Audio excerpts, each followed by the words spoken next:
नमस्कार, हर हर महादेव, जय भोलेनाथ। आप सभी का स्वागत। यह है चाचा के फैक्ट्स। मैं नितिन हूँ, कहानियाँ सुनाता हूँ।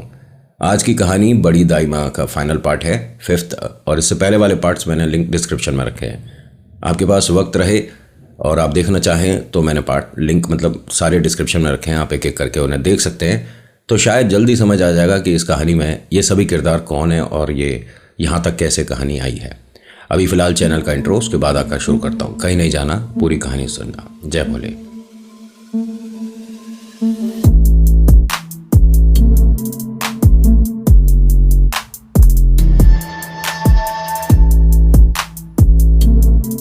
देखिए, धीरज और जया के घर में, इनके परिवार में, ख़ानदान में ये जो चीज़ें हो रही हैं ये एक्सपेक्टेड नहीं थी। इन्होंने कभी ऐसा भयानक एक्सपीरियंस नहीं करा था।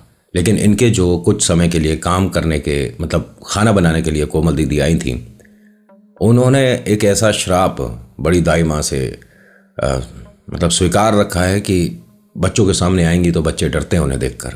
उन्हें उनकी मम्मा की जगह उन्हीं कपड़ों में कोई बिना सिर की औरत दिखती है। अब ऐसे में बालक अपने माँ से गले लगकर अपनी बात भी नहीं कर सकते। होता क्या है कि इस घर में ये जो धीरज है, इनके चाचा का बेटा था मनोज, उनकी वाइफ भूमिका, इनके दोनों के, मनोज और भूमिका के पहले से जुड़वा बच्चे हैं। और ये भूमिका अभी 3-4 महीना प्रेग्नेंट भी थी। इनके पेट पर हाथ लगाया था जया ने और ये कहा था कि मैं ये खाऊंगा। चीज़ें जो ये सोचकर चल रहे थे उससे ज़्यादा ख़राब हो रही थी। इनके घर में एक तो कोई श्राप है, एक श्रापित इंसान है और एक जिन्न है। बड़ी दाई माँ क्रोध में है। वो जो 11 औरतें हैं उनका कोई अता पता नहीं। घर में सुधार होगा कैसे?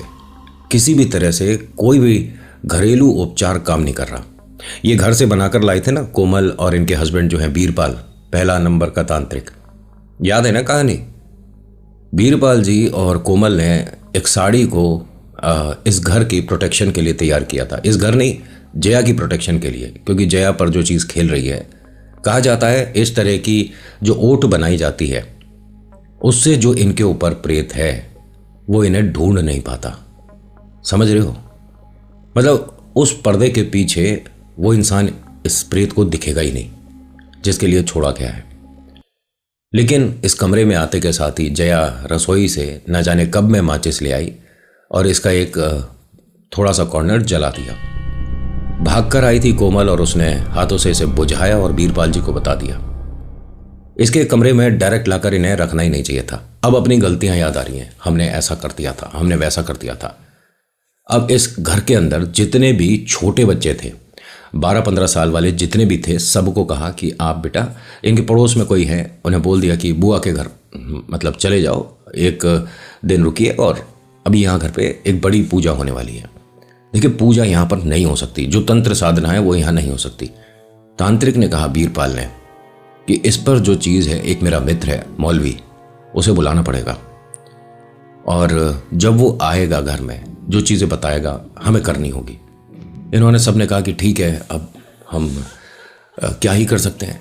रात के तकरीबन 12:30 बजे यहाँ से बीरपाल अपने उस दोस्त मौलवी के पास गया। उसे सब कुछ बताया, लेकिन उसने आने से मना कर दिया। उसने कहा कि आपको यहीं पर लाना होगा, मैं मदद करने के लिए तैयार हूँ, लेकिन आप बिटिया को यहीं लेकर आइए। उसने कहा कि ठीक है। अब बीरपाल जैसे ही चला तो जो मौलवी था, इसका नाम बताया इन्होंने, सलामुद्दीन करके इसका नाम था मौलवी का। वो रास्ते में से आता मिला और कैसे हो बीरपाल, बहुत दिनों बाद मिले। बीरपाल को समझ नहीं आया कि ये क्या हुआ है। उसने कहा मेरे दोस्त, मैं भी तेरे से ही मिलकर आया हूँ ना। उसने कहा कि नहीं, तू एक काम कर, यहाँ बैठ, मेरे पास बैठ एक मिनट। अपने घर से पहले ही किसी घर के चबूतरे पर ये दोनों बैठ गए। इस्लामुद्दीन ने पूछा कि हुआ क्या है बीरपाल? मैं तेरे घर से आ रहा हूँ और तू अपने घर के बाहर ही मुझे खड़ा मिला था। मैंने सारी बातें बताई और तू मुझसे पहले कौन सी जगह से ऐसा चला गया जो कि सामने से आ रहा है? उसने कहा मैं नहीं मिला था। चल क्या रहा है तेरे साथ? कोई प्रॉब्लम है? बीरपाल ने बहुत कम समय लेते हुए सारी चीज़ें बता दी और ये कहा कि देख, जिन्न है वो और जिन पर पकड़ तेरी ज़्यादा अच्छी रहेगी। तो क्यों तू मदद करने के लिए मना कर रहा है? उसने कहा कि मैंने कब मना किया है?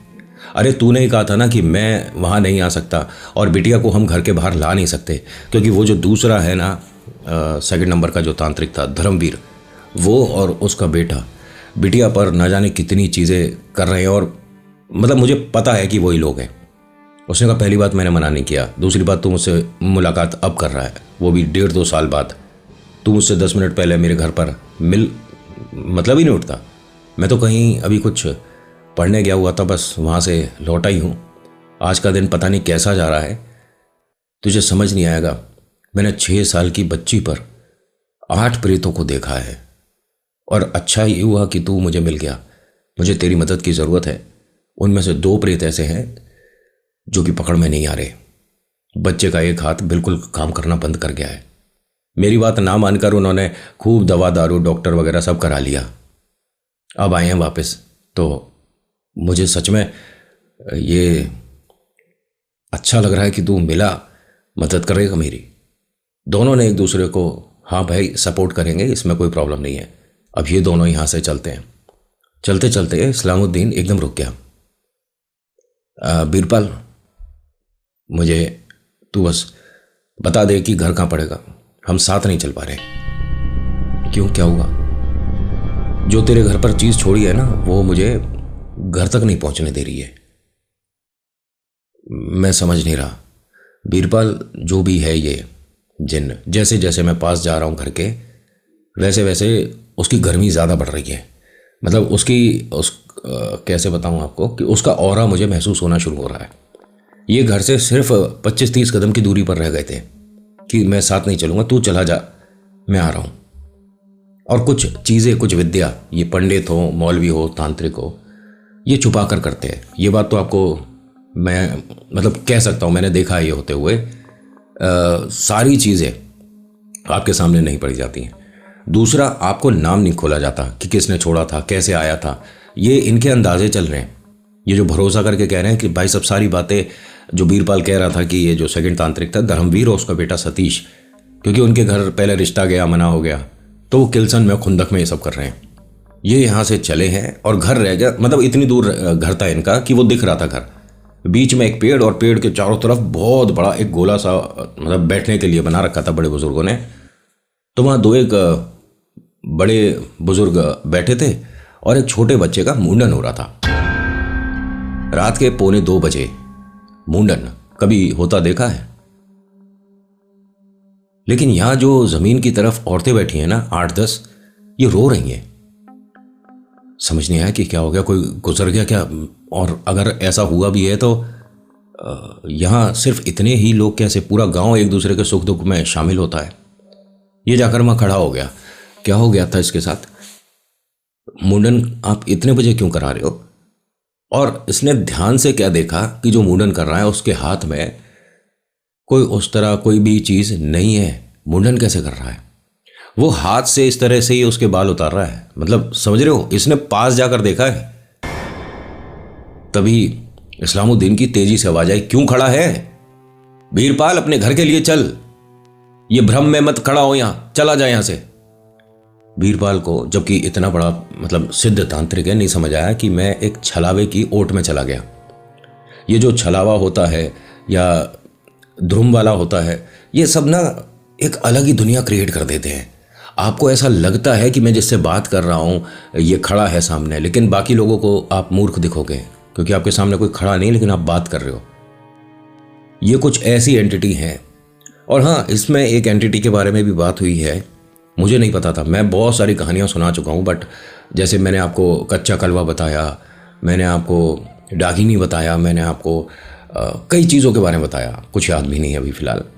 लेकिन ये जो एक एंटिटी नई आई है और इसमें साफ बोला गया कि जैन है कि नितिन भैया इसे दीवारों के अंदर मत, मतलब चारों तरफ से अगर आपने बंद कर रखा है तो इस नाम को बोलना नहीं। मैं लेकिन इस पर आपको एक कहानी ज़रूर सुनाऊंगा, और ऑफकोर्स मेरे को वो स्टूडियो के बाहर सुनानी है। भाई मैं ऐसा नहीं कि मैं बहुत डर गया या मैं चीज़ पे विश्वास नहीं करता, मैं तो यहाँ बोल कर दिखाऊंगा।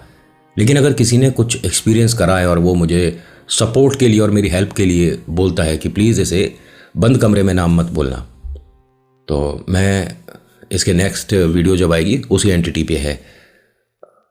और ये वाली कहानी मेरे को 3 महीने पहले भी आई थी इसी नाम को लेकर, मुझे ध्यान आया। उन्होंने मेल में सबसे ऊपर वो होता है ना सब्जेक्ट वगैरह लिखने को, तो ये नाम एकदम मेरे दिमाग में हिट हुआ कि हाँ ये पहले मैं सुन चुका हूँ। उस कहानी को हमारी टीम ने पढ़ा था। अब मुझे नहीं पता कि किस वजह से ड्रॉप हुई थी, लेकिन नाम तो मैंने पढ़ा है। ये होता क्या है कि ये बीरपाल थोड़े से 2-4 कदम आगे चलने के बाद पलट कर देखता है, वहाँ कोई भी नहीं बैठा था भाई साहब। ये जो एक भीड़ सी लगी बैठी थी ना, पेड़ के पास में बैठे हैं, कोई आदमी बाल उतार रहा है, एक छोटा सा बच्चा बैठा है 5-6 साल का, कुछ औरतें बैठी हैं रो रही हैं, कोई नहीं बैठा, एकदम सुनसान खाली। ये अपने घर के मतलब उन लोगों के घर पे धीरज और जया के घर पर जाकर खड़ा हो गया। अब इंतज़ार कर रहा है कि इस्लामुद्दीन आएगा, इस्लामुद्दीन आएगा। भाई साहब वो नहीं आया। अंदर जया के तेज तेज हंसने की आवाज़ आ रही थी। धीरज बड़ा परेशान, जैसे ही एक कमरे से दूसरे कमरे में जा रहा था, इसने गेट पर इन्हें बीरपाल को खड़े देख लिया। बीरपाल जी आप बाहर क्यों खड़े हैं, अंदर आइए ना, बड़ी दिक्कत हो रही है। उन्होंने कहा मैं इसका इस्लामुद्दीन का इंतज़ार कर रहा हूँ, वो मेरे साथ यहाँ तक आया था। देखिए फिर वो उन्हें बोल दीजिए जल्दी आ जाएं। अब ये वापस 2-4 कदम गया बीरपाल की, कहाँ रह गया ये, वो इन्हें दूर दूर तक कहीं नहीं दिख रहा था। यहाँ एक पुलिया थी, पुलिया पर ऐसा लगा कि शायद मेरा दोस्त वो जो मौलवी है इस्लामुद्दीन बैठा है। ये भागकर उसके पास पहुंचे बीरपाल और कहते हैं कि यहाँ क्यों बैठे हो, आप चलिए ना, घर पर बहुत ज़्यादा दिक्कत हो रही है। उन्होंने कहा मैं मदद नहीं कर सकता, लेकिन मैं अभी घर नहीं जा सकता जब तक कुछ समय नहीं हो जाता, मुझे यहाँ रुकना है। अरे लेकिन आप कोई परेशानी है? उन्होंने कहा चेतावनी मिली है और अगर मैं कुछ कदम बढ़ूंगा तो इस घर में कोई गर्भवती है क्या? हाँ भूमिका बिटिया है, भूमिका जो मनोज की घरवाली है, लेकिन बस इसके आगे नहीं बता सकता।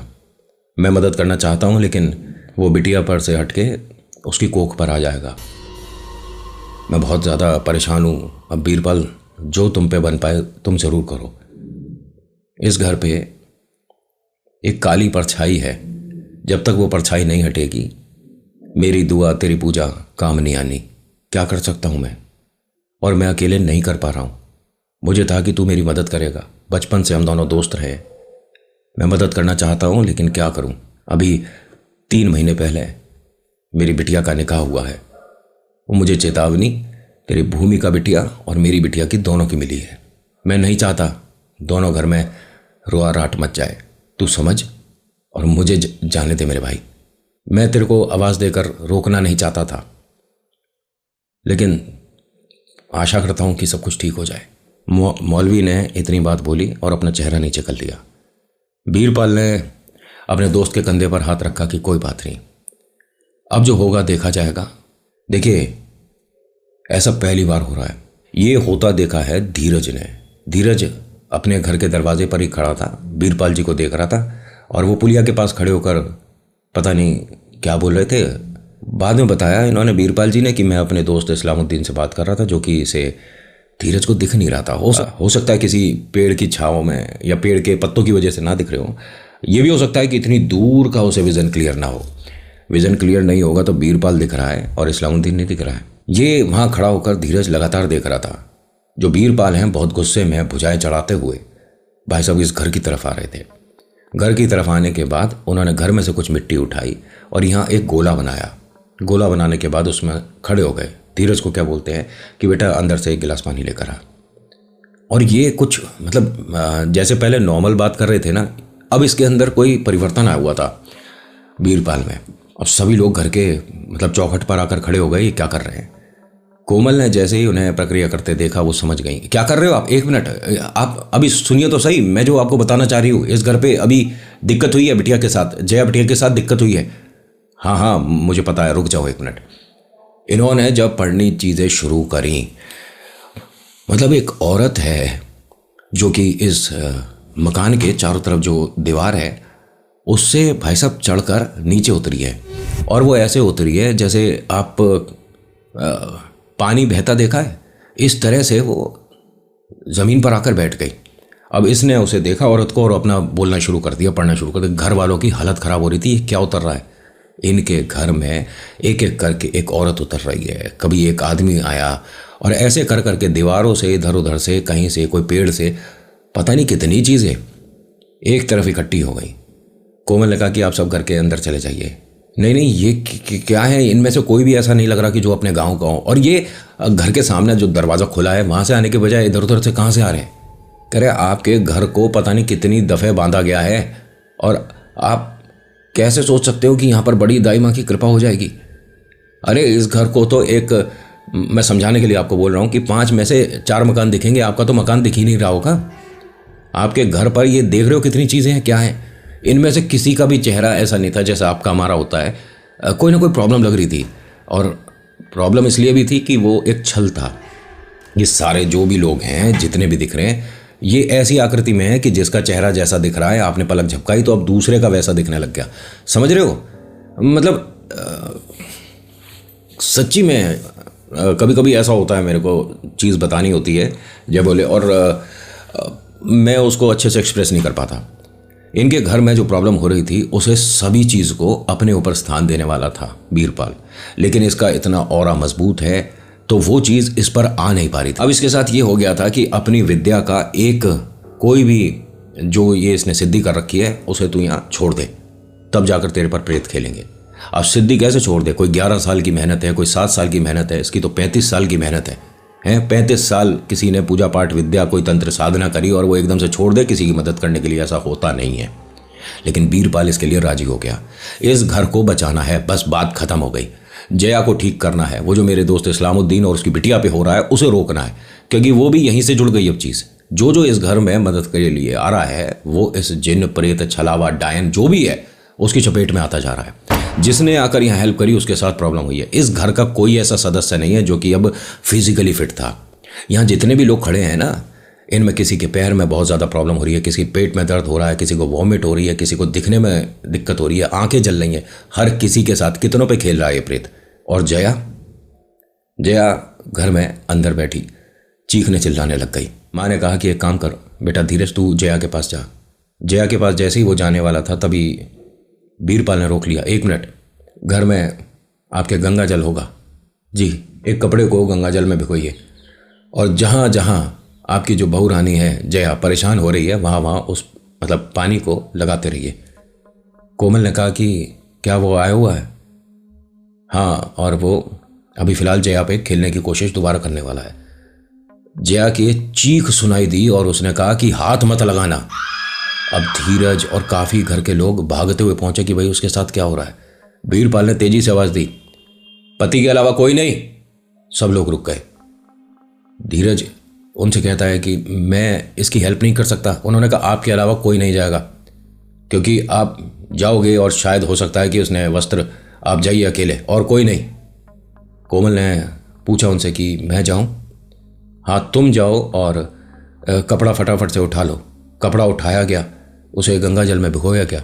जैसे ही दरवाज़ा खोला, धीरज ने देखा वो एक दीवार के कॉर्नर पे निर्वस्त्र बैठी थी और रो रही है, चीख रही है, मुझे छोड़ दीजिए, मुझे जाने दीजिए, और उसे देख कर ना पहले धीरज को समझ नहीं आया कि ये मेरी वाइफ है, क्योंकि उसका चेहरा ऐसा झुलस रहा था। चेहरे पर चमक तो छोड़िए, हर 10 मिनट में ऐसा लग रहा था कि उसका कोई खून चूसता जा रहा है। इसने लाकर उसके ऊपर चादर रखी। गलती से वहाँ पर आसपास में कोई साड़ी सी रखी थी, उठाकर उसने धीरज ने जया के ऊपर डाल दी। ये वो साड़ी थी जो ये कोमल और बीरपाल लेकर आए थे, बट इसका एक कोना जला दिया था। तो असर तो अब नहीं होना चाहिए, लेकिन जैसे ही इसने ये मतलब जया ने साड़ी पहनी है, बोलती है कि मेरे बहुत ज़्यादा दर्द हो रहा है, मुझे जलन हो रही है, और बार बार मुझे ऐसा लग रहा है कि कोई मुझे पिन चुभा रहा है। इसने कहा कि एक काम करो, घर के सभी लोग बाहर बैठे और बीरपाल जी अपनी पूजा साधना कर रहे हैं, मेरे को अभी कोमल दीदी आप आ जाओ। कोमल ने दरवाज़ा खोला और उसने कहा कि भैया आप एक काम करिए, दरवाजे के बाहर जाइए ज़रा, मैं देखती हूँ इसके कहाँ लगी है। अब कोमल ने बाहर आकर बताया कि इसकी पीठ पर मतलब सिलाई होती है, सिलाई स्टिक्स होती हैं, स्टिक्स लंबी लंबी स्टिक्स होती हैं। अरे आप नूडल्स वगैरह भी खाते हो ना, इस तरह की किसी ने स्टिक को हाथ में पकड़ के खरोच दिया है।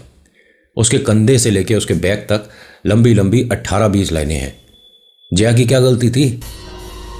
चलो बड़ी दाइमा वाली बात अभी साइड कर दो, किसी को शादी के प्रस्ताव के लिए मना कर देना, उसके साथ ऐसा क्या गलती थी इसकी या इसके परिवार की? उस क्या नाम था उसका, सतीश है, सतीश और उसके जो पिताजी हैं धर्मवीर, इनको ऐसा ईगो पे बात आ गया क्या कि भैया तेरे साथ तो देख अब क्या करते हैं, या आपकी और मेरी सिर्फ सोच है कि वही लोग करते जा रहे हैं। अरे कोई किसी को अगर परेशान देखना चाहता है तो भैया क्या इस हद तक चला जाएगा कि उसके पूरे घर पर उसने, धीरज जया के घर में, पूरे इस परिवार में ऐसा कोई भी नहीं था जो फिजिकली परेशान ना हो रहा हो। हर किसी के मन में डर और शरीर पर दर्द था, किसी को कोई दिक्कत, किसी को कोई दिक्कत। लेकिन ये जो कोमल और वीरपाल है, वैसे इनका क्या मतलब है? आप तंत्र साधना करते हैं लोगों की मदद करने के लिए, लोगों को किसी का कुछ बनवाना है उसके लिए, लेकिन इस परिवार के लिए इतना सपोर्ट क्यों कर रहे हैं? होता है कभी कभी आप किसी की जब हेल्प कर रहे होते हो तो ये सोचते हो कि यार सिर से पैर तक का अपना पूरा जोर लगा दूंगा, लेकिन सामने वाले की मदद करनी है, भले ही हम उतने सक्षम हो या ना हो। ये जो है वीरपाल, ये तंत्र साधना करता है, जिन्न हो, प्रेत हो, राक्षस हो, कच्चा कलवा हो, या किसी घर पर कोई श्राप हो, उसे हटाने में इसे ज़्यादा देर नहीं लगती है, क्योंकि इसने इतनी क्रिया, इतनी साधना कर रखी है कि ऐसी चीज़ें, अब इस घर पर जिस चीज़ को ये हटाता है उसके बाद कोई नई चीज़ आ जाती है, तो कितनी देर तक की साधना करेगा? और कब तक? कौन ऐसा है भैया जो कि इस घर के पीछे पड़ गया है? जो वीरपाल है, इसने अब जो साधना शुरू करी उसके बाद कहता है कि आप घर में थोड़ा सा रास्ता बना देना, हो सकता है कि कोई आए। अब सबको डर लगने लगा कि किसे बुला रहा है, क्योंकि देखिए जो ईश्वर भक्ति करते हैं, जब वो ईश्वर से कोई प्रार्थना करते हैं तो कोई उनका अंश या स्वरूप बनकर आता है, तो भाई ईश्वर का भेजा हुआ कोई इंसान, ठीक है, ये मानकर चल लो, उसने हमें कोई ऐसी बात, ऐसा कोई सपोर्ट किया जिसकी वजह से प्रॉब्लम दूर हो गई। लेकिन ये तांत्रिक है, अगर ये किसी को बुलाएगा अपनी हेल्प के लिए तो पहली बात वो शैतान की प्रवृत्ति का हो सकता है, ये ईश्वर स्वरूप तो नहीं आएगा इस घर में। सबको डर लगने लगा, चिंता हो रही थी। वीरपाल ने कहा रास्ता बना देना। अब रास्ता इन्होंने बनाया, ये सभी लोगों ने देखा, जितने भी लोग यहाँ खड़े थे। बस कोमल जो है, वो जो वीरपाल जी की वाइफ हैं, ये जया के पास थी। उन्होंने जैसा बताया कि जया के शरीर पर बहुत जगह अजीब अजीब निशान हैं, उनके मतलब हर जगह शरीर पर निशान थे, और ऐसा लग रहा था जैसे दांत के निशान हो। उनके कंधे पर थे, उनके बाकी जगह भी निशान थे, पीठ पर उनके जैसे सिलाई किसी ने ऐसे गाड़ कर नीचे ज़मीन, मतलब जया के पास कोमल थी। अब यहाँ भूमिका के भी पेट में हल्का हल्का दर्द होने लगा। वीरपाल ने जब उन्हें देखा, इनके हस्बैंड को बुलाया, बेटा इधर आ मेरे पास। मनोज को बुलाया। मनोज को एक, कैसे बताऊँ आपको, धूप बत्ती होती है ना, धूप बत्ती का एक गोला सा बनाकर उसको दिया कि अपनी वाइफ के माथे और पैर पर छुआकर घर में कहीं पे भी इसे जला दे। इसने वैसा ही किया। भूमिका कह रही थी कि मेरे पेट में जो दर्द हो रहा था वो विदिन सेकंड दूर हुआ है। जैसे ही इन्होंने सिर और पैर पर वो अगरबत्ती, धूप बत्ती जो भी थी, उसको करने के बाद घर में लगाया, उसका जो धुआं हो रहा था घर में, इतना पॉसिबल होता नहीं है धूप बत्ती से, और इतनी छोटी सी थी, कितनी देर का और कितना सारा धुआं हो जाएगा। इनके पहले वाले कमरे में ये मानो कि बादल उतर गए थे। एक दूसरे को देखने के लिए ऐसे ऐसे हाथ करना पड़ रहा था इन्हें कि क्या हुआ ये, जबकि जो धूप बत्ती अगरबत्ती लगाई थी वो आंगन में लगाई थी, और धुआं सारा का सारा ऐसा ट्रैवल करता हुआ इस कमरे में आया है। वीरपाल ने कहा कि आपकी मदद के लिए हो सकता है कि माँ आ रही है, ये बड़ी दाई माँ के आने का संकेत है, आप सब लोग निश्चिंत हो जाइए। अब किसी भी तरह का जिन्न, प्रेत, राक्षस, डायन कोई ऐसा नहीं है जो घर में रुक जाए। बड़ी दाई माँ आने वाली है। आपके घर में फटाफट से आप 11-12 थाल निकलवाओ। अब जैसा जो बोल रहा है ये वीरपाल, सभी लोग कर रहे हैं। थाल निकलवाए गए। उन्होंने मना कर दिया, इनमें से कोई थाल नहीं चलेगा, पीतल की थाल मंगाओ, 11 औरतें आ रही हैं। जैसे ही इसने ये बोला है, पाजेब की आवाज़ आनी शुरू हो गई। वीरपाल ने पलटकर अपने, मतलब ये तो घर के जो लोहे का गेट था, और मतलब बीच आंगन में बैठा था ये वीरपाल, जो भी अपनी विद्या कर रहा था। जो लोहे का गेट है ये बंद तो था, लेकिन उस पर जो कुंडा होता है वो नहीं लगा हुआ था। सॉरी, मैं कुछ ज़्यादा देसी बोल देता हूँ, उसको क्या प्रॉपर वर्ड बोलेंगे यार, हुक काइंड ऑफ होता है।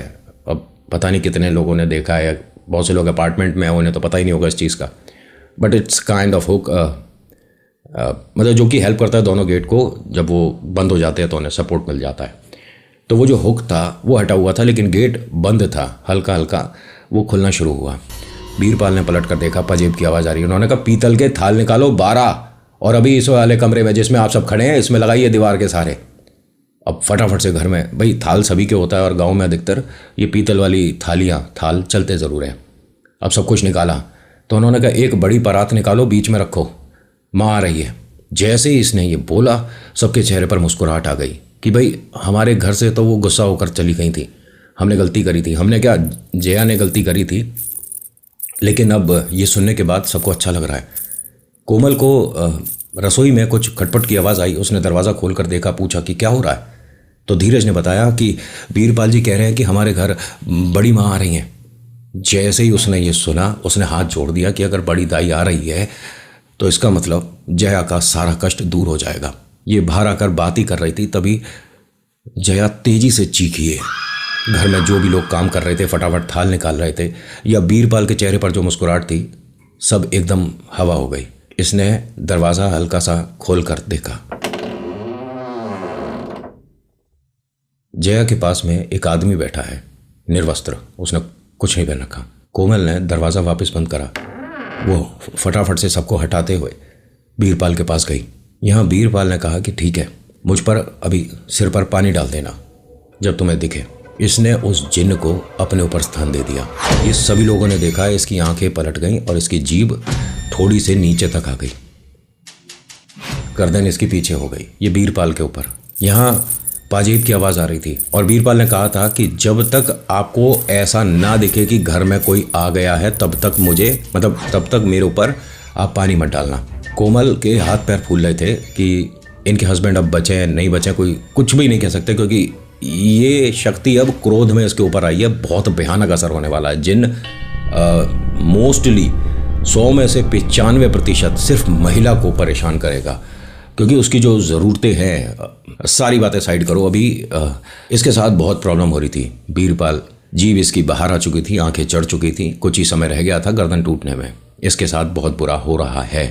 ये कष्ट होता देख रही है अपने पति के साथ कोमल, और उसे ये लग रहा है कि इस परिवार की मदद के लिए इन्होंने अपनी आहुति दे दी। और ये जो जिन है एक बलि तो लेकर जा ही रहा है, क्योंकि पहले हाथ रखा था उसने कोक पर, ये जो भूमिका है उनके पेट पर हाथ रखा था।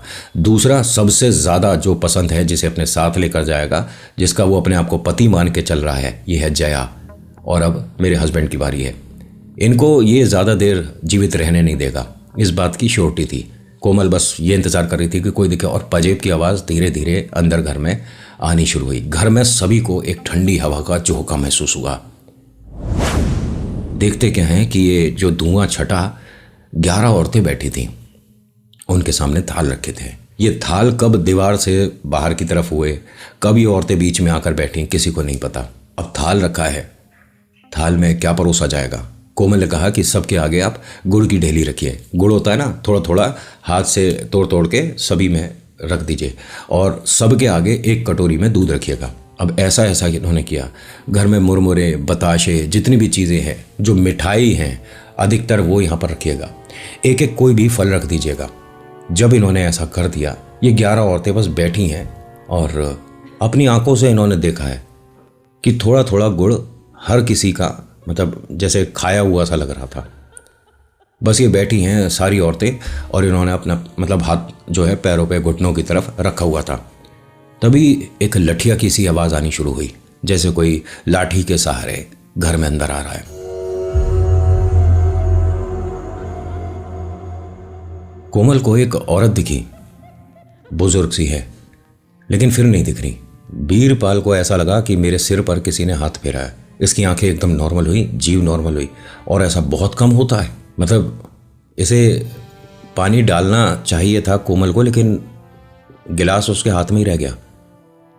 ये एकदम नॉर्मल होकर बोलते हैं, कोमल तुमने पानी तो डाला नहीं, मेरे ऊपर सिर पे हाथ तुमने फेरा था। इसने कहा नहीं, मैं आपके पास नहीं आई थी। ये सारी औरतें कब यहां से उठकर अंदर चली गईं नहीं पता। कुछ औरतों के गुनगुनाने की आवाज आ रही थी जया के कमरे से। जया भी उनके उस गुनगुनाने में साथ दे रही है। पहले वो चीख रही थी, चिल्ला रही थी, परेशान हो रही थी। कोमल जो हाथ में गिलास लिए खड़ी थी, बीरपाल जी के पास रखती है और कहती है कि मुझे लगता है कि शायद बड़ी दाई माँ आ गई हैं। ये बीरपाल अपनी जगह से खड़े होते हैं। वो जो इन्होंने गोला बनाया था उसे सबको मिटा के एक तरफ करके इनके साथ घर में अंदर आते हैं। धीरज की जो माँ है, सासू माँ, उन्हें कहते हैं कि सिर्फ आप जाइए, दरवाज़ा एकदम से पूरा मत खोलिएगा, धीरे से थोड़ा सा खोलिएगा और हाथ जोड़ के सम्मान करिएगा, हो सकता है कि माँ आई हुई हैं। ठीक है। अब इन्होंने जब दरवाज़ा खोला तो 11 औरतें, वो जो इनका बेड था उसके इस तरह से बैठी हुई हैं, लेफ्ट, सामने, राइट। और एक औरत है जो कि जया के पास बैठी है, बूढ़ी सी है, और उन्होंने घूंघट कर रखा था। उनके हाथ जया के सिर पर थे, वो सिर पे हाथ फेर रही थी धीरे धीरे। जया की आंखें बंद देखी, इन्होंने धीरे धीरे दरवाज़ा वापस बंद कर दिया। माँ आकर कहती हैं कि 11 औरतें बैठी हैं ज़मीन पे और एक बड़ी सी बुजुर्ग से हाथ लग रहे थे उनके, वो जया के सिर पर हाथ फेर रही हैं। धीरज कहता है कि मुझे कुछ नहीं समझ आ रहा, क्या बड़ी दाई माँ उसे अपने साथ ले जाएगी? क्योंकि जया ने बहुत कुछ उल्टा सीधा बोला है। बीरपाल ने कहा कि पहली बात, बड़ी दाई माँ सपोर्ट में यहाँ आई है, हो सकता है कि जो क्रोध था उनका शांत हो गया हो। तभी एक आवाज़ आती है, कोमल। अब कोमल एकदम देखती है कि कमरे से आवाज़ जो आई है जया की तो थी नहीं, एक बुजुर्ग सी औरत की आवाज़ थी। उसने दरवाजे के बाहर से ही कहा, जी अम्मा। अरे अंदर आ बिटिया। कोमल ने हल्का सा दरवाज़ा खोला, डरने लग गई। बीरपाल ने जाते हुए ने कहा कि 1 मिनट सुन, पहली बात डरना नहीं है, दूसरी बात माँ से अपने बारे में कोई बात मत करियो, ठीक है? वो जो हमें एक तरह से श्राप मिला हुआ है, दूर हो जाए, हम बच्चों से मिल नहीं पाते, ऐसा कुछ नहीं, प्लीज़, क्योंकि सिर्फ जया बिटिया को ठीक करना है। बीरपाल तू भी आजा। अब जैसे ही बीरपाल तू भी आजा बोला ना, बीरपाल एक अच्छा प्रसिद्ध सिद्ध तांत्रिक है, वो ऐसी शक्तियों के सामने ज़्यादा देर नहीं रुकते। माँ मैं बाहर ही ठीक हूँ। उन्होंने कहा कि आला खाली पड़ा है, जोत लगा कर आजा। बीरपाल ने धीरज से पूछा कि ये बड़ी दाई माँ का जो आपने स्थान बना रखा होगा कहाँ पर है? उसने दिखाया वो जो आला बना हुआ था। इसने कहा कि फटाफट से एक घी का दिया तैयार कराइए। घी का दिया तैयार कराया, इसमें रखा, और जलाया किसने? धीरज ने। धीरज का ही तो घर है। नहीं, बीरपाल ने। वहाँ पर कुछ बताशे रखे, हाथ जोड़ा, ये दिया बुझ गया। दोबारा से जैसे ही इन्होंने इसे जलाया तो एक हल्की सी सरसराहट सी महसूस हुई, क्योंकि इधर इन्होंने बहुत सारी सब्जी वगैरह बो रखी थी, उसमें ऐसा लगा जैसे कोई खरगोश वगैरह आ जाते थे इनके यहाँ, वो आकर गया है। धीरज ने ध्यान से देखा कि वो आदमी कौन है जो इनके घर में कॉर्नर में बैठा हुआ था। बीरपाल ने जब उस तरफ देखा, कहते कि आप अंदर जाइए, धीरज आप अंदर जाइए। ये भूल गया कि बड़ी दाई माँ ने इसे बुलाया है, कोमल इंतजार कर रही थी। ये धीरज अंदर कमरे में आता है, कोमल पूछती है कि कहाँ गए, बीरपाल जी कहाँ हैं? उन्होंने कहा वो पता नहीं, मुझे कोई आदमी दिखा है। उन्होंने कहा कि पहले यहाँ माँ ने जो बुलाया उन्हें यहाँ पर आना चाहिए था, मैं जाती हूँ। ये बाहर गई। कोमल तो देखती क्या है कि बीरपाल की आंखें पलटी हुई हैं और दिए के सामने लगातार खड़े हुए, मतलब वो कुछ अलग सी मूवमेंट कर रहे थे। कोमल ने आकर उनके दोनों कंधों पर हाथ रखा, कुछ चीज़ें बोली पढ़ी। बीरपाल कहते हैं कि तुम सही में मेरी अर्धांगिनी हो, और मैं हर बार बस ऐसा सोचता हूँ कि वक्त पूरा हो गया और हर बार मुझे आकर बचा लेती हो। क्या था? उन्होंने कहा जहाँ तक मुझे लग रहा है कि शायद वो जिन्न था जो धीरज ने और मैंने देखा है। यानी अभी वो घर में है, बड़ी दाई माँ आपको बुला रही हैं। ये अंदर गए कोमल के साथ। देखते क्या है कि वो मुस्कुराते हुए, जया जो है मुस्कुराते हुए उनसे बातें कर रही है, और वो कुछ इस तरह से अपना चेहरा हिला रही है। चेहरा नहीं दिख रहा, इतना उनके पल्लू हो रखा था, ठीक है। और वो जो 11 औरतें बैठी हुई हैं उनके ये दोनों जस्ट पीछे खड़े थे, कोमल और बीरपाल। बड़ी दाई माँ ने ऐसे ही उसे, कोमल को आवाज़ देकर अपने पास बुलाया, उसके सिर पर हाथ फेरा, जा अपने बच्चों को गले लगा, और ऐसा बोला। कोमल रोते हुए उनके पैरों की तरफ बैठ गई कि माँ मैं बहुत ज़्यादा परेशान थी और मुझसे ये वक्त नहीं कट रहा था, और मुझे नहीं समझ आता कि इतना बड़ा श्राप मुझे मिला। पूरे गांव में सब मेरे को एक अभागन और पता नहीं क्या क्या बोलने लग गए थे। उन्होंने कहा तेरा नाम यश सब बहुत बढ़ेगा, और बीरपाल जो तू बालक के लिए कर रहा है, मेरा आशीर्वाद सदैव तेरे साथ रहेगा। ये गुड़िया देख कैसे खिलखिलाकर हंस रही है। उसके चेहरे पर अभी आधे घंटे पहले ऐसा लग रहा था झुलस गया है, किसी ने न जाने इसका सारा खून चूसना शुरू कर दिया। चेहरे पर मुस्कुराहट, ग्लो, चमक कि क्या बताऊं। वो खिलखिला कर देखती है और कहती है कि मेरी माँ से नहीं मिले आप दोनों? माँ आप भी मिलो। बस बेटा मिल रही, तुम सब पर हमारा आशीर्वाद रहेगा, कोई परेशानी नहीं होगी। जब ये यहाँ से जा रही थी इन्होंने इस तरह से बुलाया दोबारा से धीरज को, इधर आ बेटा। 11 महीने सुंदरकांड मंगलवार। हाँ माँ, हाँ माँ, बिल्कुल जैसा आप कहोगे। और आला साफ करवा थोड़ा, घर में सभी लोग ठीक हो? हाँ माँ आपकी कृपा है। इनमें से किसी को उनका चेहरा नहीं दिख रहा था, लेकिन जया ने देखा। जया कहती है बहुत बड़ा सा चेहरा है, चेहरे पर चमक ऐसी कि मैंने कभी ऐसे बुजुर्ग इतने खूबसूरत नहीं देखे। कोई डरावनी नहीं थी वो, आंखें बहुत बड़ी बड़ी, ऐसा प्यारा काजल लग रहा था, बहुत बड़ी सी बिंदी, और बिंदी का रिफ्लेक्शन में मैं कभी अपने आप को देख रही थी, कभी मुझे घर के कोई लोग दिख रहे थे। एक सुबह दुखद खबर मिली। ये सतीश और ये जो धर्मपाल और सतीश है, ये ना जाने गांव के उस गहरे कुएं में कैसे मिले। घर का एक एक सदस्य जो कि अपने मन से शरीर से डरा हुआ था, वो सब नॉर्मल हो गए। इस घर में एक ठंडी हवा पूरे लोगों ने, जितने भी सदस्य थे, सबने महसूस करी है। गुनगुनाने की आवाज़ आई है जब तक ये घर के बाहर नहीं गई। और कहा जाता है कि उसके 3 महीने तक बड़ी दाई माँ, 11 औरतें किसी को नहीं दिखी। बाद में जब किसी के वो त्योहार होता है या एक दुखद बात होती है तो वो दिख जाती हैं। इनके साथ जो हुआ, जैसा इन्होंने बताया, वो मैंने शामिल करा। अब आप बताइएगा कि आपको कैसी लगी। मैं कहानी में कहीं भी इधर उधर नहीं जाता। So thank you so much for watching. मेरा नाम नितिन है। मुलाकात करूंगा आपसे एक नेक्स्ट वीडियो में। हर हर महादेव, जय भोलेनाथ। धन्यवाद।